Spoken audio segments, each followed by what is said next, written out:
Salve nação! Veja a seguir. Imprensa rende-se ao talento de Sampaoli. Flamengo classificado e entrevistas com os treinadores. A imprensa elogia Sampaoli, critica o comportamento do Fluminense e as coletivas com os técnicos. Créditos: F360 ESPN, Grupo Disney. Link na descrição. Comente aí o que você achou desta partida. Classificação rubro-negra e os técnicos Jorge Sampaoli e Fernando Diniz falaram depois do jogo. Para mí es una alegría ser parte de esta revancha que tuvo Timi con lo que pasó con Fluminense en el torneo Carioca. Entonces, y en el momento también de Fluminense, porque es un Timi muy fuerte, que realmente merece mucho valorización y respeto. Entonces, contento, feliz, porque es un paso hacia adelante en medio de un cambio de una troca de entrenador, de una troca de forma, de sistema. Entonces, valoro mucho a vitória de hoje. É muito bom assim que a minha resposta vai ser a mesma. Você pega lá quando a gente ganhou o Campeonato Carioca, que infelizmente as pessoas que militam no futebol, e muita gente da imprensa inclusive, até pela tua pergunta, acha que vai do céu ao inferno para vocês. Eu não estava no céu e tampouco estou no inferno. Estou do mesmo jeito. Falei para vocês aqui, o time começou a dar sinais de reação e jogar bem a maior parte dos jogos, principalmente esses 2 últimos jogos. E é assim que acontece. A gente jogou contra um adversário muito difícil. Vocês vão ver até o final do ano quem vai ter domínio do Flamengo da posse, como a gente teve durante o jogo todo praticamente. Porque isso não é o jogo que o Flamengo quer fazer. Esse é o jogo que o Fluminense gosta de fazer e conseguiu fazer. O Flamengo queria fazer com a gente o que ele fez no jogo passado. Agora, o resultado, ele foge das nossas mãos, muitas vezes. O futebol não se explica de uma maneira matemática. E o Fluminense, então, assim, o Fluminense nunca esteve lá no céu e também agora não está no inferno. O Fluminense é um time que tem que trabalhar muito, é uma chance de crescer. Os jogadores sabem que a gente tem que melhorar e voltar a vencer. A gente tem que voltar a vencer com a cabeça no lugar, sabendo daquilo que a gente errou, saber daquilo que a gente produziu para trás, saber quando a gente estava ganhando, que a gente já começou a nossa queda de rendimento quando a gente estava ganhando, e agora a gente começou a melhorar o time em boa parte desses últimos 2 jogos e não conseguiu o resultado. A gente tem que continuar melhorando e é isso que a gente vai fazer. Bom senso, a gente vai continuar na mesma, achando que é céu e inferno, e a gente agora achar que é produzir um inferno que não tem. Comigo não vai ter inferno. Tá aí Fernando Diniz e também o Sampaoli, os dois explicando, analisando o que aconteceu ontem no Maracanã. Números de Flamengo 2, Fluminense 0. Posse de bola muito maior para o tricolor das Laranjeiras, 71-29. Ações na área rival, aí ó, Flamengo 21 contra 14, chutes 12-9, 5 do Flamengo e só 2 do Fluminense. E aí chama atenção não só os números desse jogo de ontem, com apenas 2 chutes certos, mas dos últimos jogos do Fluminense a bola tá chegando pouco pro Cano, grande artilheiro. Grandes chances, 4. Olha, posso estar errado, para mim foram mais, hein? Mas eu confio nos números da nossa produção. Mas para mim foram 4? Só naquele final ali, naqueles contra-ataques, dá umas 3. E tem que contar os 2 gols, né? Então, e aí, professor, que análise você faz do jogo e das explicações ali dos técnicos? Então, ali no alto eu estava no alto da nossa tela, melhor o campo todo? Não, porque justamente na parte principal do campo, o melhor ontem foi o Flamengo. Em relação ao primeiro jogo, acho que teve uma diferença. No primeiro jogo, o Flamengo marcou ali a saída de bola e sufocou. Ontem o Fluminense deu uma resposta a isso. Ele também estava disposto a isso. Mas o Fluminense não achou a tal brecha. Durante o jogo inteiro, eu acho que tem uma justificativa bem palpável, a gente deve falar mais sobre isso no programa de hoje, que é o Fluminense estar acéfalo do seu lado esquerdo. Mais do que um nome ou outro, tem um lado do Fluminense aí que o time não está podendo contar. Então, o Diniz tem razão no sentido do domínio, do que o Fluminense ficou com a bola, mas ele foi muito pouco efetivo com ela, como vencendo. Eu não vou dizer as 4 últimas derrotas, porque tem que dar um desconto no jogo da Bolívia, que ele não era o Fluminense. Mas pelo menos 3 partidas, 3 testes de fogo que o Fluminense teve, e um deles, inclusive, inclui o Botafogo, que é um clássico. Botafogo, Corinthians e ontem Flamengo, o Fluminense ficou devendo. Então precisa melhorar. Foi justa a vitória do Flamengo. O Flamengo não foi brilhante, mas foi muito mais efetivo e participativo o jogo inteiro. apesar dos seus problemas físicos, né? É um time que você percebe que mostra a gravata ali antes do jogo acabar. E ontem poderia ter feito mais. Naquele final de jogo lá, o gol do Gabigol já estava maduro 3 lances antes. Cebolinha foi fominha num lance ali. O Fluminense ali já tinha se aberto também, tentado alguma coisa que não conseguiu o jogo inteiro. Achou uma classificação justa. Eu não sei se vocês têm a mesma visão, mas principalmente ali na primeira metade do primeiro tempo, o Fluminense já estava com muito mais posse de bola, mas boa parte dessa posse de bola aí no seu campo de defesa, às vezes acuado, trocando bola dentro da área. Isso é normal no Fluminense, para tentar sair. Mas desde o início, na minha visão, já estava com dificuldade, muito mais com a bola, mas não conseguia chegar perto do gol do Flamengo. Ou você viu diferente, grande Eugênio? Não, é isso. É importante a gente lembrar que do outro lado estava o Flamengo. Não estava qualquer time. O Flamengo presente, porque Sim. ultimamente vinha ali... Mas ainda assim, um Flamengo que vem de bons resultados. Não está jogando o que a gente imagina que o Flamengo possa jogar, mas ele está conseguindo ganhar.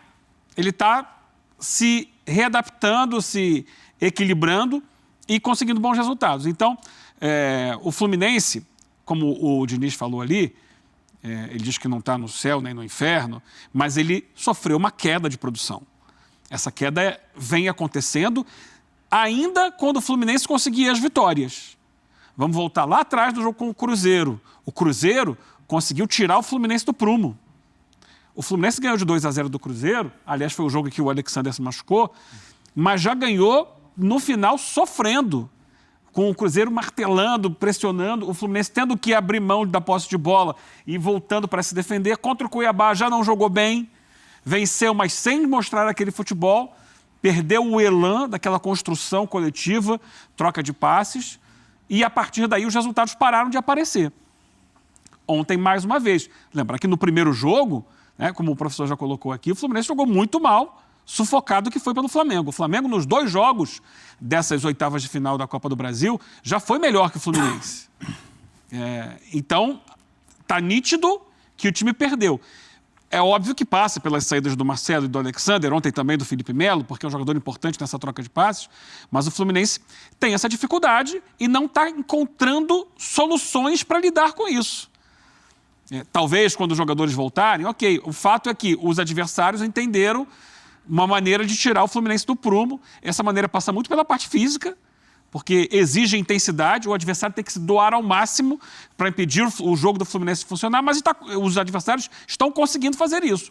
Ontem o Flamengo conseguiu mais uma vez. Eu acho que a posse de bola total do jogo, de ontem, ela é muito ditada pelo andamento do placar.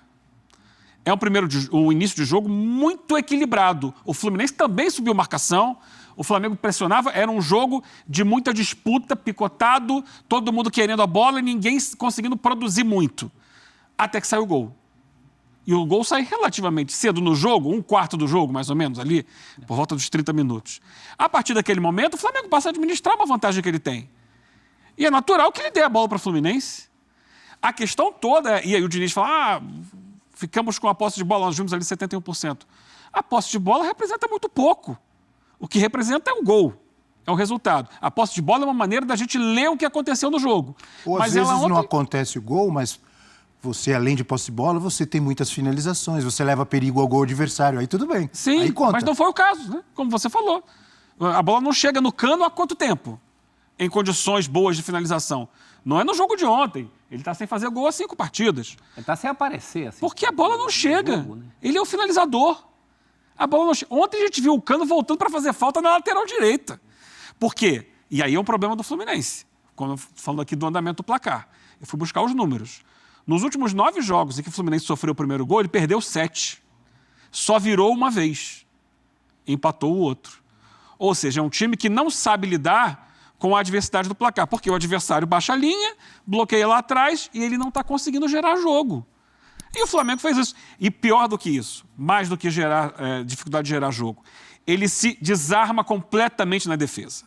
O Diniz vai naquele desespero, tira zagueiro, tira lateral. Ontem, como terminou o jogo... Tirou o Guga e colocou o Pirani, não foi? Da defesa só tinha o Nino. Só tinha o Nino. Não tinha mais o Samuel Xavier, não tinha mais o Manuel, não tinha mais o Guga.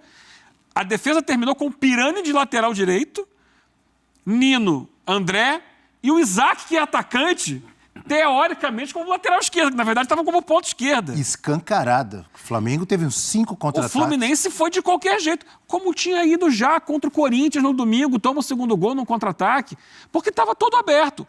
O Diniz se abre, ele perde qualquer equilíbrio. Até dá para entender, eu estou perdendo o jogo, 1-0. 1-0 não me interessa, eu vou tentar o gol. Só que ele perde a organização. Ontem, no final, era um monstrengo em campo. Você olhava, tinha 3 jogadores de ataque. O Cano, o Alan e o John Kennedy. Fazendo o que em campo? Nada, porque a bola não chegava, porque não tinha meio campo. Então, ele se desorganiza demais. E aí acaba perdendo o jogo por placares maiores. A gente tem números, Eugênio. Você citou também o Cano. A gente tem números do que tem acontecido ultimamente, porque, como o professor também enfatizou, a bola está chegando pouco para o Cano. Pouco fornecimento, gostou dessa? Delivery. Passes recebidos pelo Cano nos últimos 5 jogos. Apenas 4 passes recebidos dentro da área rival. Parece aquele joguinho que a gente catava. Como é que era aquele joguinho? Pega a vareta? Pega a vareta. Não podia mexer. Varetas bem espalhadas aí. Né? Dentro desse monte de vareta, só teve 2 grandes chances. Breler, o Diniz falou não estava no céu, também agora não estou no inferno.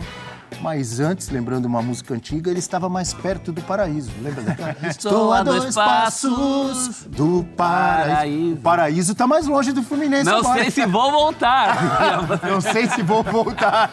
Hein, Breler? A luta é pra voltar, né? Então, o Cano realmente tem tido menos oportunidades claras e o Cano precisa, porque ele é um definidor. O Cano desperdiça pouquíssimas oportunidades que tem na frente do gol e dentro da área. Só que como a bola deixa de chegar, o jogo flui menos, o Cano é obrigado a sair mais da área, joga numa zona que não é a de conforto dele. E quando essas oportunidades aparecem, não são limpas. Ontem ele teve uma finalização de cabeça tentando se antecipar o Davi Luiz e outra ali que ele mata no peito. Até foi uma oportunidade, a gente pode até qualificar como essa daí, uma oportunidade, mas ainda assim, pegando de primeira, não é aquele gol perdidaço, tinha jogador do Flamengo para travar. Então ainda eu vejo que o Fluminense pode fazer mais pelo Cano, ajudar mais o centroavante, até pelas características dele. E no aspecto do Diniz, a gente até tinha ali uma pergunta, né, sobre se o Sampaoli foi superior ao Diniz nesses confrontos. Eu vejo que é meio injusto, tanto com o Diniz quanto com o Sampaoli, resumir esses duelos ao papel dos técnicos. Porque e até o Gabigol cita isso ontem, tem 40 dias de trabalho, ainda é um trabalho incipiente, buscando o time ideal, buscando soluções. Outro tem mais de 1 ano, já com um trabalho mais desenvolvido. Mas, por outro lado, olha as opções que o Sampaoli tem para o segundo tempo, para mudar a cara do jogo, para manter a intensidade do Flamengo, e as do Diniz com os desfalques. Então, eu entendo que o Diniz pode fazer mais, ele reconhece que o momento do time não é bom, mas a gente precisa observar também as limitações de elenco do Fluminense. O Fluminense, quando não tem o Keno, não tem nenhum jogador de velocidade. E aí a gente está falando, o Eugênio citou muito bem, a dificuldade de romper uma linha de defesa bem postada. Você precisa ter pelo menos um ali que vai te dar um arranque, que vai tentar 1 contra 1. E o Fluminense não tem jogadores com essas características. Sabe quem tem tentado? E não está conseguindo, até porque eu acho que está no limite, é o Arias. O Arias tenta ir para cima da marcação, ele tenta ir sozinho, contra mas ele não está conseguindo sucesso. E também porque o Arias é um jogador que joga sim pelo lado, mas é muito construtor. Ele tenta se associar ao Ganso, Samuel Xavier, ele vai muito por dentro, não é um ponta. Então, quando o Fluminense tem o Keno, só o Keno já ajuda demais a fluir, a ter uma variação, a surpreender o adversário. E é o Keno que tinha a ajuda luxuosa ou do Alexander ou do Marcelo. Então você perde uma parte desse time, isso daí impacta para um elenco que não é tão recheado e tão farto como o do Flamengo. O Diniz muitas vezes é cobrado, ele recebe cobranças desproporcionais. Uma coisa é criticar e reconhecer que o time não está jogando legal e pode fazer mais, como ele já fez. Outra é dizer que chegou no limite, bateu no teto, o treinador não consegue tirar mais. Por isso eu vejo que o Diniz foi muito sensato na entrevista, reconhecendo erros, mas também apontando que o time tem evoluções. Contra o Corinthians no primeiro tempo, por exemplo, não foi aquele time de construção pobre e estéril. Foi um time que conseguiu finalizar. O Fluminense termina com 22 finalizações, foi até melhor em finalização no primeiro tempo. No segundo, muita finalização precipitada, muito erro de finalização. Mas no primeiro tempo, sim, criação e finalização, contundência, acabou desperdiçando as oportunidades. E ele até cita, contra o Cuiabá, o Fluminense foi pior do que contra Corinthians e Flamengo. Ele citou os dois jogos citados pelo Eugênio. Sim. Ele citou na coletiva Cuiabá e Cruzeiro, em que o Fluminense não jogou tão bem. E o resultado foi diferente, mas se a gente olhar o Fluminense, já é um deserto, não acontece mais, o treinador está renunciando aos seus princípios porque está desesperado, não é por aí. Ele está tentando buscar algo diante dos desfalques, não tem acontecido, mas ainda assim eu vejo que o Fernando Diniz é capaz de recuperar o Fluminense, assim como o Sampaoli tem sido capaz de dar uma cara para esse Flamengo, ainda que a duras penas. Oscila contra o Cruzeiro, por exemplo, o segundo tempo que o Flamengo faz é totalmente o oposto do que é contra o Fluminense. Contra o Fluminense, intensidade o tempo inteiro, jogadores pegando, fechando espaços, muita intensidade sem a bola. Contra o Cruzeiro, o que a gente viu foi até irreconhecível em termos de Flamengo. Se o Flamengo jogasse todos os jogos como joga contra o Fluminense, à exceção da final do campeonato, quando ele jogou mal o último jogo, a temporada até aqui seria outra. Porque ele está se superando. Tudo bem, é o clássico. O clássico é da superação mesmo. Mas o que a gente vê o Flamengo correr e mostrar de aplicação, o que a gente viu, especialmente nesses dois jogos, é fora da curva o que o Flamengo tem feito nas outras partidas. E o Eugênio já deu um gancho para a nossa próxima tela, falando até do número de faltas, desarmes, na verdade, do Flamengo no jogo de ontem. Será que isso é normal? Chama a atenção? Flamengo saindo do seu... Vamos ver aqui, ó. Travou o dinizismo? Jogou jogos com mais desarmes do Flamengo com o Sampaoli. Fluminense 0, Flamengo 0 foi o primeiro jogo, né? Dessas oitavas. 17 desarmes. Vitória sobre o Goiás por 2-0, 20 desarmes. E ontem, 30 desarmes do Flamengo. Acho que tem a ver com isso que você está dizendo, né, Eugênio?